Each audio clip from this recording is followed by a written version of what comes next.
আসসালামু আলাইকুম। তো আজকে একটা ছবি দেখলাম যে ছবিটা এত পরিমাণে ভাইরাল হয়েছে, আমি নাকি বইয়ের কোনোদিন হাত তুলিনি, এইটা নিয়ে সব পোস্ট হচ্ছে। তো আমার মনে হচ্ছে আমি তো অ্যাওয়ার্ড পাবো না। তো সুমাইয়ার কাছে জিজ্ঞেস করি, সুমাইয়া আমার তো একটা পোস্ট ভাইরাল আছে বুঝছো, কি? যে জীবনে কোনোদিন বইয়ের গায়ে হাত তোলেনি মিরাজ আফ্রিদি। কে বলছে এই কথা? হ্যাঁ, এই কথা কে এটা বলছে? তো সবাই বলতেছে সবাই এবং মানে? আমি মনে করো যে অ্যাওয়ার্ডও পাবো না বুঝতেছ।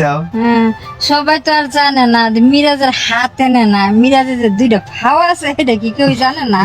কে হ্যাঁ, কে পাও দেখি হচ্ছে। ফাও যে আমার মারে হাতে না আদম মাত্তারা না, ফাও দুইটা তো আল্লাহ দিছে। তার মানে আমি তোর গায়ে তুললি, হ্যাঁ তার মানে আমি তোর গায়ে তুললি। হ্যাঁ, হাত তুলে নাকি? কোন হাত তুলে? এই পেঙ্গুইন একটা ষান্ডা কিভাবে হাত তুলে আর কোন হাত তুলে কি আপনারা পারলে একটু কমেন্টে জানাই দিয়েন। ঠিক আছে। মানুষ ভাবে কি হ্যাঁ। যে মিরাজের হাত নাই, বউরে মারতে পারে না, হ্যাঁ। কিন্তু মানুষ এটা ভাবে না যে মিরাজের হাত না, মিরাজের দুইটা পা আছে। কিন্তু আমি চাইলে কিন্তু মারতে পারিনি। অবশ্যই। আর মানুষ এটা কি বুঝে না যে হাতে না নাই পাও দিয়ে যদি সবকিছু করতে পারে তো মারতে পারবে না?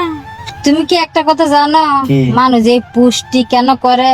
কেন করে? কেন মানুষ বুঝে তোমার হাত নাই, তুমি মারতে পারো না, হাত নাই তুমি মারতে পারো না। কেডা কইছে ওর হাত নাইও মারতে পারে না? ও যে ওরা আমি শিওর যে ও পা মারে, আর না মানে বুঝাইছি আর কি, হাত দিয়ে পারে না তাই পা দিয়ে মারে। আরে ভাই, হাত নাই বলে কি বউ মারতে পারবো না? এই যে পা আছে না, এই পা দিয়ে যদি একটা শট মারি 3 দিন থাকা লাগবে হাসপাতালে।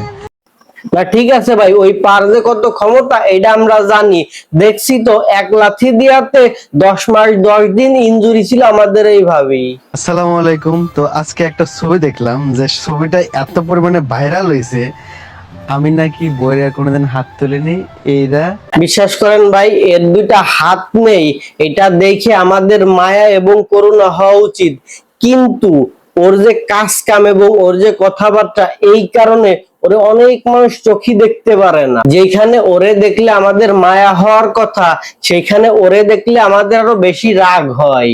সঠিক বলেছেন। Bye bye ta-ta goodbye गया।